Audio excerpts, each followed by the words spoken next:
Welcome to Blind Level Tech. This isn't just accessible tech talk. This is technology on a whole new level. We're showing you just how possible it is to live the life you want. Hello everybody and welcome to another episode of Blind Level Tech. I am your host, Evan Starnes. And this is going to be one of the most uniquely recorded episodes that I've done, mainly because I'm doing this in person with my interviewee today on a field recorder on the Zoom H2. But today I am joined by a guest that actually was one of the first guests on the Blind Chick podcast back when it was Community Conversations. And he's also been he also sits on the Aftersight board and has been in our low vision support groups. So joining me today is Dale Hill. Welcome to Blind Level Tech. How are you doing today? Just fine. Nice. Well, can we talk about, first of all, let's start with your technical background prior to now. You worked at the university and you used a lot of DOS kind of tools. Can we talk about some of that stuff and how you adapted it and got like the higher contrast back in the day? Yeah, well, back in the day, DOS, and actually did that with a disc that I started. I had it going pretty good, and then a guy, it was one of the higher senior computer guys. He saw what I was doing, and he came in and fixed the disc where all I did is just put a disc in and change the computer screen contrast to black with white lettering, and also the other reason I understand it, I have a programming background. I go back to the early 70s with Fortran, and then that one we just had a key punch, a card reader, and a line printer, and everything went up to the mainframe at Washington State University. They had the 360 IBM mainframe at the time, and after that, I was doing a community college in Lamar, and I did BASIC and COBOL there for programming. And so I understand the stuff, but all this stuff with the laptops and that, I'm just a little behind the times, I guess, of actually being able to do it. Part of it is I just don't see it good enough anymore to really do it all, too. So. Absolutely. Because I would consider you very technically inclined. And speaking of, technical devices, first of all, of course, you and I both love talking about old stuff, IBM, mainframes, PCs, the tape punch machines, like DOS, and just all the old technology that I did not get to use, unfortunately, in my, just growing up. And so, but nowadays, you've got some devices actually right next to us here. You've got a few different devices that you use on a daily basis. What do you primarily use just day to day to get information and to get things done? Mainly the phone. On my phone, got used to. Well, I have the iPhone, so I've got voiceover on it and got used to how you have to flick everything and stuff. I'm getting there with it, but there's still a lot of little quirks, that I don't know. And so, Citizen for People with Disabilities, they do an accessibility class with the iPhone once a month. So they're always bringing up new things to find out about. And then I have the laptop, I use it off and on, and then I have an iPad, but mainly I use that so I can see the pictures that my sister and brother-in-law send me on the two great nephews and the great niece of, them things they do. Right. So I actually, with that, it's a lot bigger so I can actually see the pictures. Right. And you also do have like your NLS talking book player that yes. Use that to, play talking books, but we've also used it to adapt the board notes and put them in audio on a thumb drive, and that works pretty darn well, I'd say. It works great. That's awesome. Well, nowadays, when it comes to modern devices, let's focus first on touchscreen things like the iPad and the iPhone. What's like your biggest frustration with those devices, period? Like just absolutely. Well, mainly it's trying to make sure they make them work the right way because, like with the phone, half the time the touch screen don't talk to you. So when you're trying to find the numbers, so you can do it, and the biggest one is when you're trying to mute and unmute the cell phone. It's with a star six, it just does not hardly work at all. And I've got a couple of programs and I've got them set up to where I just say call, hey Siri, call on a certain thing, and then it brings it up. And most of the time I just listen because I really don't have much to say about it.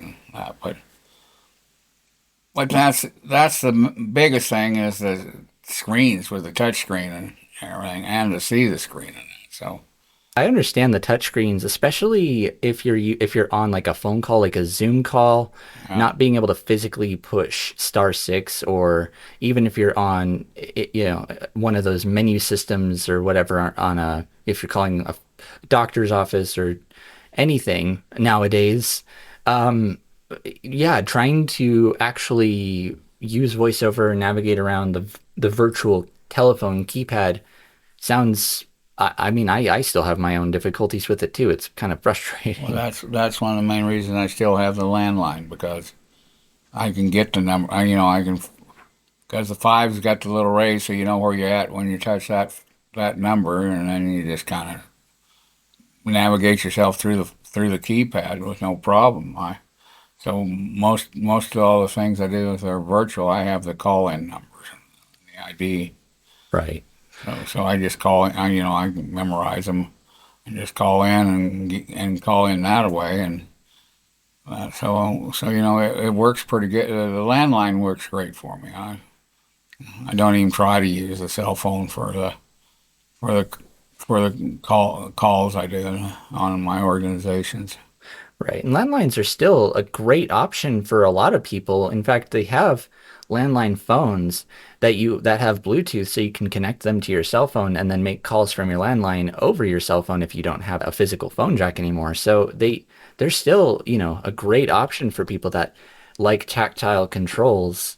And how is it really for you transitioning from, seeing like using large text on the computer to JAWS? What was that transition like? Oh, it's been kind of hard because JAWS is a little different.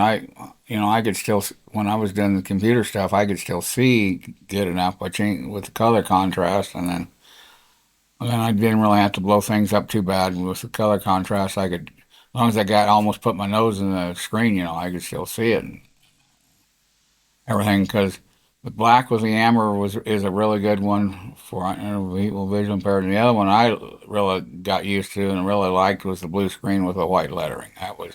That one worked really really good and brought out a really good contrast on. But the Nice. worst contrast is like what you get at the grocery store with that gray background and the black lettering. Most anybody with a vision problem just can't see that at all. There's just no contrast. And Yep. so that's one of the biggest things we have to,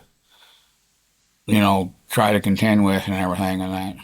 Yeah, I know the transition from, interacting visually versus interacting auditorily is it's not the easiest for some. Some people just grab onto it and then they learn JAWS in a heartbeat, and they're scripting it and doing all this crazy stuff within a span of a year. But it kind of depends. But it's the whole messing around with different contrasts is actually not something I really thought about because eyes work differently, they're built differently, eye conditions are different, everything, it just varies from person to person. So, And DOS, I was a DOS brat at the time, and then they went to 3.1.1 for kind of a start of Windows, and then 98 and everything. and you're still using DOS and a And lot of people were because certain things with the graphical user interface of Windows and moving things around, it didn't work at the time with the screen reading technology of the day. because we actually me and my friend, we actually went to a Corel draw seminar type thing, and they were giving out these 3.5 floppies with Herman cartoons on it and everything. And the guy goes, and he gives them, and he goes, "Will you be able to use them?" We go, "Yeah." And he goes, "Do you have Windows?" And we go, "No." And he says, "How are you going to do it?" And we both said, "Well, Windows 98 is just over a DOS shell." And he told us to shut up. Nobody's supposed to realize that's what it is. Because if they hadn't, reason Windows 98 had so many bugs, because if they hadn't gotten it out, Gates hadn't gotten it out by a certain time, Congress was going to nip the whole concept in the bud. Right. So they just had to rush that out. Yeah. Now, here's kind of a bit of a fun question, and I'm curious to see what your answer would be. Nowadays, when it comes to getting things done, reading emails, going on Zoom calls, and just organizing your calendar, what would be like your ideal, even if it doesn't exist, your dream computing device? I imagine it would have physical controls. It'd be kind of like those blind shell phones. But if you could design something that would just work for you and for your needs, how would you see that working? Well, I just I'm on the deaf blind action team, and they just was talking about one that's coming out. It's use like your finger and write with your finger. Oh, kind of like the old Palm Pilots almost, where Yeah, you could do sort of, but handwriting. I hadn't heard about it, but they were talking about it last Saturday, and I'd never heard of it before. But that's supposedly you just use your finger. It's kind of with a setup on with your finger, and you just write with your finger, and then it puts it on the screen or whatever. I haven't looked at it, so I don't really know how it works completely, but it sounded really interesting and really there. There's lots of things coming out. School of Mines is developing this deal called HAP, where you wear it on your wrist and it tells you what the people's facial Yeah. are and where if somebody's trying to shake your hand and all that, which is kind of a neat device. And they did one beta testing, but they refined the item some, so they're going to be doing another beta testing with it. But to me, just being able to say, "Hey, this is what I want. This is what I would like to have." So to me, something like maybe putting the JAWS, and since that's all you can get anymore, you can't get the other two screen readers, ones that were really good at the time. But my Scientific got bought out, and when they did, they dropped WinEyes and Vocalize, which were really good, easy screen readers to use. But just to put everything together for that, and like drag and dictate, where you can just talk and it types for you and everything and stuff. So something like that would probably be my idea, where Yeah. you'd almost be hands free on the computer. Gotcha. And I think we're getting, I mean, the technology's there. I think we're getting to a point where you're going to be able to just talk to your computer and say, hey, can you delete that email or Yeah. find the email from so and so about this Zoom meeting coming up in about an Mhm. hour? Like, I think we're getting there. And it's that concept of, natural language. And it's the thing that makes things like Siri and A Lady somewhat frustrating sometimes because you'll ask it a question and you'll get a good old, sorry, I'm not sure. And That or lots of times I know with the phone here it goes, uh, you know, it's like sending you to an email area. On this is on your screen. Bring it, go there to look at it instead of it telling you what it says and everything. So you can't see that. But also, I'm thinking that things are going to change quite a bit for me once I get my glasses from Echo Vision. yes, you're getting Echo Vision glasses. And actually, a few weeks back, we did a nice throwdown between the Meta Ray-Bans and the Echo Visions. And I think the Echo Visions, especially for, anybody, regardless of your level of technical expertise, going to be a lot easier in some cases than the Meta glasses because of the fact that they have that dedicated button where you press it, it takes a picture, and then it knows what you want to look at. It knows that you're looking at a business card versus a room. or a person's face. I think that intelligence and the smartness, the smarts of it are what's going to really make these devices usable, and it'll really make people actually integrate them. Well, it'll help people integrate them into their lives, because I think the hardest thing is making this technology a habit that you use on a day-to-day Yeah, well, basis. I know Darcy McLean. She has the Meta, and she's getting the other ones too. And I think she did something on them here the other day, and left me a message on my phone about it. But she says one of the biggest drawbacks with the Metas is that if you're in a room and more than one person has a set of glasses and they're on, you're telling Meta to the ears it's all the other glasses is picking up all the conversations in the room. That's the thing, and that's where the concept of voice control has its benefits and its drawbacks, and all meta glasses respond to the hey you know what wake words. So Yeah. that's something I never had even thought about when I first bought mine, because I was kind of the only one in the office with them. But if you're in the same room as everybody else with, their meta glasses, well, first of all, you could control somebody else's glasses, which Oh yeah, is, you really could by just saying, do this or do that. And, hmm but also, like the Echo Vision, they're actually developed by people that are blind and visually impaired. So that's one of the biggest difference. So I think it's the difference of having tech built by the blind for the blind versus a mainstream product that happens to be universally accessible for sure.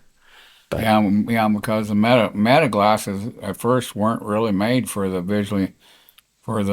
yeah, they weren't made for the vision visually impaired at impaired all. people at all. It was just more or less for sighted people who wanted to have their hands free so they could do work and without having to try to hold something or move something. They just use the glasses to see what they're Mhm. looking at. Yeah, and they're really made too for like recording photos and videos, and the AI stuff kind of came later. So, Yeah, because of the video stuff with the Meta, that was an add-on later on for. And Darcy was saying, yeah, it shows up in the left-hand corner, and she says, yeah, like we can see that. yeah. But it does describe it, at real time. But I'm very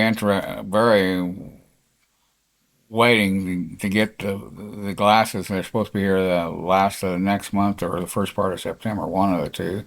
Well, goodness, it sounds like I'm gonna have to come back over here and check them out, because I've been wanting to get my hands on a pair too, and Be more than happy to let you look at them and play with them. that would be amazing. I'd maybe do a demo of them too.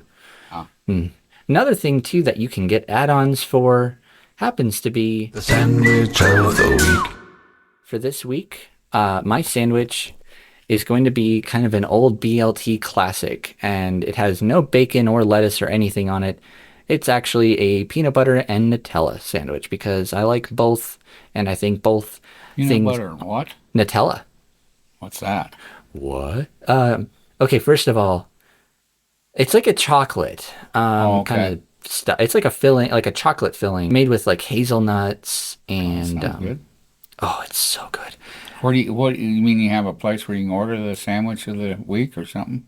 Now, this is sometimes we do sandwiches from places, or sometimes we just make up our own BLT originals. So, Okay.